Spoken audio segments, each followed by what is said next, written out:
Welcome to my YouTube channel. मेरा नाम निधि है और आज हम डिस्कस करने वाले हैं डिलीरियम के बारे में। इसके अंदर हम पढ़ेंगे कि डिलीरियम की डेफिनेशन क्या है, उसके कॉजेज़ क्या हैं, साइन एंड सिम्टम्स क्या हैं और उसका डायग्नोसिस क्या है, मैनेजमेंट क्या है डिलीरियम का और ट्रीटमेंट क्या है। तो आइए वीडियो को शुरू करते हैं। सबसे पहले हम पढ़ेंगे डिलीरियम की डेफिनीशन। तो डिलीरियम की डेफिनीशन आइए पढ़ते हैं। Delirium is an acute, potentially reversible brain dysfunction manifested by a syndromal array of neuropsychiatric symptom। Delirium एक एक्यूट और टेम्परेरी ब्रेन डिसऑर्डर है जिसमें पेशेंट की अटेंशन, कंसंट्रेशन और थिंकिंग प्रोसेस डिस्टर्ब हो जाती है। ये एक मेडिकल इमरजेंसी माना जाता है क्योंकि ये अक्सर किसी अंडरस्टैंडिंग प्रॉब्लम जैसे इन्फेक्शन, ड्रग रिएक्शन या मेटाबॉलिक डिस्टर्बेंस की वजह से होता है। ठीक है, नेक्स्ट हम पढ़ेंगे कॉजेज़ ऑफ डिलीरियम। किन किन कारणोंवश हमें डिलीरियम कॉज कर सकता है। जैसे कि हमने पहले भी पढ़ा था, इसका हमने देखो एक मिमिक बनाया है, इसकी वजह से हमें कॉजेज़ लर्न करने में हेल्प होगी। तो इसका निमोनिक भी डिलीरियम से ही है। तो देखो, डी फॉर ड्रग।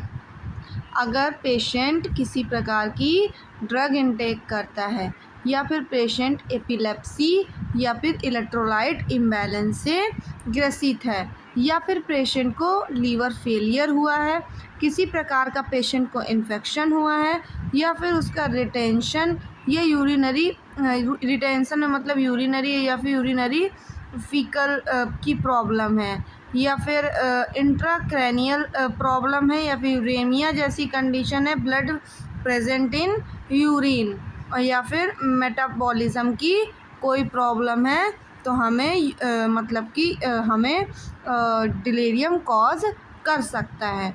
नेक्स्ट हम पढ़ेंगे साइन एंड सिम्टम्स क्या हैं इसके।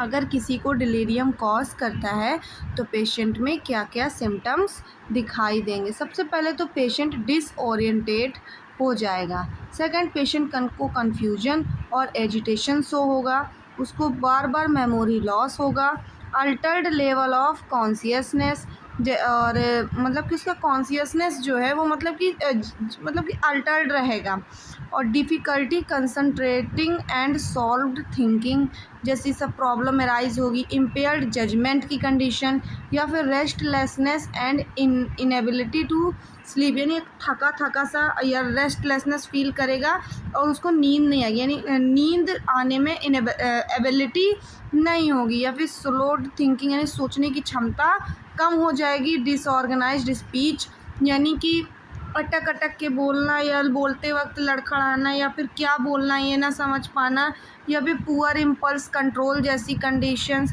या हैलुसिनोजेंस या पुअर अटेंशन स्पैन जैसी कंडीशंस एराइज हो जाती हैं पेशेंट के अंदर। नेक्स्ट हम पढ़ेंगे डायग्नोसिस क्या है डिलीरियम का। तो सबसे पहला हमारा डायग्नोसिस करेंगे हम डिलीरियम की। सबसे पहले तो हम कंप्लीट मेडिकल हिस्ट्री पेशेंट की लेंगे, उसकी प्रेजेंट हिस्ट्री, पास्ट हिस्ट्री हम पेशेंट की कलेक्ट करेंगे। नेक्स्ट हम फिजिकल एग्जामिनेशन करेंगे, हम उसका प्रॉपर वाइटल साइन इवेलुएट करेंगे या मेंटल स्टेटस एग्जामिनेशन करेंगे। इसमें हम मिनी मेंटल स्टेटस एग्जामिनेशन और मेंटल स्टेटस एग्जामिनेशन परफॉर्म करेंगे। नेक्स्ट हम कुछ लेबोरेटरी टेस्ट्स कराएंगे, जिसमें से हमारा ब्लड टेस्ट होगा, यूरिन एनालिसिस होगा कि हमें यूरिन के थ्रू कहीं ब्लड तो नहीं आ रहा है, उसका केमिस्ट्री पैनल हम चेक करेंगे, टेस्ट टू डिटेक्ट इन्फेक्शन, हम उसका हर तरीके मतलब इन्फेक्शन की जांच करेंगे कि कहीं उसके किसी भी बॉडी पार्ट या ऑर्गन में इन्फेक्शन तो प्रेजेंट नहीं है, या फिर उसका इलेक्ट्रोलाइट इम्बैलेंस को हम चेक करेंगे। नेक्स्ट हम चेक करेंगे इमेजिंग टेस्ट, इमेजिनेशन के थ्रू हम उसका सीटी स्कैन या एमआरआई स्कैन कराएंगे। नेक्स्ट हम पढ़ेंगे इसका मैनेजमेंट क्या होता है। तो सबसे इसका मैनेजमेंट हमारा 5 पॉइंट्स में डिवाइडेड है। सबसे पहले हम असेसमेंट एंड डायग्नोसिस, तो इसके अंदर हम पढ़ेंगे सबसे पहले हमें ये पेशेंट के अंदर कंफर्म करना है कि पेशेंट को सच में डिलीरियम कॉज है या फिर नहीं है। इसके लिए हम उसके जो सिम्टम्स हैं वो जैसे कि इन अटेंशन या फिर डिसऑर्गेनाइज्ड थिंकिंग या फिर अल्टर्ड कॉन्शियसनेस, फ्रैक्चुलेटिंग कोर्स या फिर एक्यूट ऑनसेट जैसी प्रॉब्लम पेशेंट को अराइज होती हैं, तो हम वो सारे सिम्टम्स को डिटेक्ट करके उसको डिलीरियम डिसऑर्डर कंफर्म करते हैं। उसके बाद हम आइडेंटिफाई प्रिसिपिटेटिंग कॉज, यानी हम उसका मतलब कि एक परफेक्ट कॉज को डिटेक्ट करते हैं कि उसे असल में किस कारणवश उसको इन्फेक्शन हुआ है। तो सबसे पहले हम उसको हम देखेंगे, फुल हिस्ट्री लेंगे जिसमें उसको फिजिकल एग्जामिनेशन, लैब टेस्ट जिसमें से हम CBC या इलेक्ट्रोलाइट इम्बैलेंस उसका किडनी का यानी रीनल या फिर उसका लीवर फंक्शंस को डिटेक्ट करेंगे, यूरिन को डिटेक्ट करेंगे, और हम MRI और CT स्कैन जैसे कि हमने डायग्नोसिस में पढ़ा, ये सारी चीज़ों को हम प्रॉपरली डायग्नोस करके हम सबसे पहले एसेस करेंगे कि ये पेशेंट को सच में डिलीरियम से ग्रसित है या नहीं है। नेक्स्ट हम पढ़ेंगे ट्रीटमेंट अंडरलेइंग कॉजेज़, अगर कौन कौन से सिम्टम के अकॉर्डिंग हम कौन सा ट्रीटमेंट प्रोवाइड करेंगे। यदि हमारे पेशेंट को इन्फेक्शन की वजह से डिलीरियम कॉज हुआ होगा तो हम इन्फेक्शन को ख़त्म करने के लिए उसको एंटीबायोटिक्स प्रोवाइड कराएंगे। अगर इलेक्ट्रोलाइट इम्बैलेंस है तो हम उसको फ्लूइड के ज़रिए हम उसके इलेक्ट्रोलाइट को करेक्शन करेंगे। हाइपोक्सिया की कंडीशन यानी लो ऑक्सीजन लेवल इन टिश्यू की कंडीशन है अगर, तो हम उसको ऑक्सीजन थेरेपी प्रोवाइड कराएंगे। अगर उसको हाइपोग्लाइसीमिया यानी ब्लड में ग्लूकोज की लेवल कम है तो हम उसको आईवी की मदद से हम उसको ग्लूकोज प्रोवाइड कराएंगे। या फिर ड्रग इंटॉक्सिकेशन या फिर विड्रॉल में हम उसकी कल्प्रिट ड्रग्स को रोक देंगे और मैनेज विड्रॉल, उसके जो विड्रॉल से उनको मैनेज करेंगे। नेक्स्ट हम पेन और कॉन्स्टिपेशन और यूरिनरी रिटेंशन से रिलीव कराएंगे उसको, ठीक है।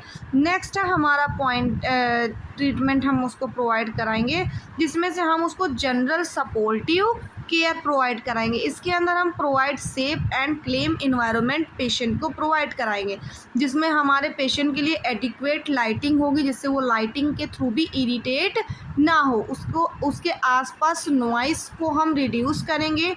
रीओरिएंटेशन एड्स के लिए यानी जो चीज़ें वो डिसओरिएंटेट है उसको हम रीओरिएंट करने के लिए हम उसके आसपास क्लॉक, कैलेंडर या फैमिलीज फ़ोटोज़ को लगाएंगे। Frequent reorientation bye staff and family members को भी हम फ्रिक्वेंट रीओरिएंटेशन के लिए स्टाफ या फैमिली मेम्बर्स की भी हेल्प या मदद लेंगे। उसका हम नॉर्मलाइज स्लीप वेकअप साइकिल यानी मिनिमम नाइट टाइम डिस्टर्बेंस जो है उसको हम कम करेंगे और एवॉइड डे टाइम नैप्स यानी दिन मतलब कि रात में सोने के लिए उसको उत्साहित करेंगे, दिन में सोने के लिए उसको मना करेंगे। हाइड्रेशन एंड न्यूट्रिशन के लिए अगर वो पेशेंट अगर डिहाइड्रेटेड है तो हम उसको फ्लूइड प्रोवाइड कराएंगे, न्यूट्रिशन नहीं है तो हम उसको एडिक्वेट फ्लूइड प्रोवाइड कराएंगे। अर्ली मोबिलाइजेशन एंड फिजियोथेरेपी का मतलब होता है प्रिवेंट अगर उसको किसी प्रकार की मतलब उसको बेड सोर्स या निमोनिया या फिर बहुत सारे अनदर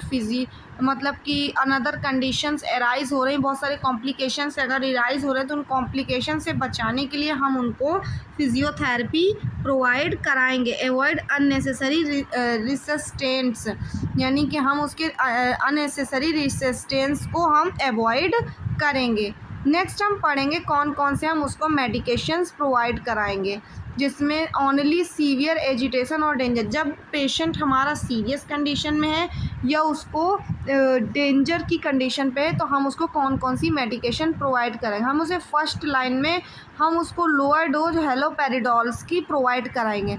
नेक्स्ट हम कंट्राइंडिकेशन के लिए हम उसको पार्किंसन डिसीज़ या लीवी बॉडी डिमेंशिया में हम एटाइपिकल एंटीसाइकोटिक ड्रग प्रोवाइड कराते हैं जिसमें हमारा रेस्पेरिडोन और कोलेंजापाइन या यूटिपाइन प्रेजेंट है, या फिर हम बेंजोडाइजापीन्स प्रोवाइड कराएंगे जो कि ओनली फॉर अल्कोहल और बेंजोडाइजापाइन विड्रॉल विद डिलीरियम। ठीक है। अवॉइड ओवर सेडेशन, यानी हम जो ओवर सेडेशन ड्रग्स है उसको हम अवॉइड करने के लिए बोलेंगे। नेक्स्ट हम उसको मॉनिटर्स और फॉलोअप में हम सबसे पहले कंटिन्यूअस मॉनिटरिंग करेंगे उसके वाइटल साइन की, उसके हाइड्रेशन लेवल की, उसके इलेक्ट्रोलाइट लेवल की और उसका मेंटल स्टेटस की। उसके मतलब वाइटल साइन में सुधार आ रहा है या नहीं आ रहा है डिटेक्ट करेंगे। उसका हाइड्रेशन लेवल बैलेंस है या नहीं है, पेशेंट हमारा हाइड्रेटेड है या डिहाइड्रेटेड है, उसको हम मॉनिटर करेंगे। इलेक्ट्रोलाइट्स उसके बैलेंस है या इम्बैलेंस है, इस चीज़ को हम मतलब कि डिटेक्ट करेंगे। और मेंटल स्टेटस एग्जामिनेशन हम उसका चेक करेंगे कि उसकी मेंटल हेल्थ प्रॉपर है या नहीं है। हम उसको प्रिवेंट कॉम्प्लिकेशन, हम उसको प्रॉपर कॉम्प्लिकेशन से बचाएंगे जिसमें हमारा एस्पायरेशन है, जैसे एस्पायरेशन की कंडीशन है, पास यानी गिरने की कंडीशन है या फिर किसी प्रकार के इन्फेक्शन की कंडीशन है। अगर उसकी फैमिली को हम फुली एजुकेट करेंगे कि delirium is usually responsible if treated early. अगर हम डिलीरियम का टाइम से ट्रीटमेंट करा लेते हैं तो हमारी डिसऑर्डर ट्रीट हो सकती है। ठीक है, तो आज के वीडियो में इतना ही। Thank you. जिसको ये वीडियो पसंद आई हो तो चैनल को लाइक करें, सब्सक्राइब करें और बेल आइकन को प्रेस करें। Thank you.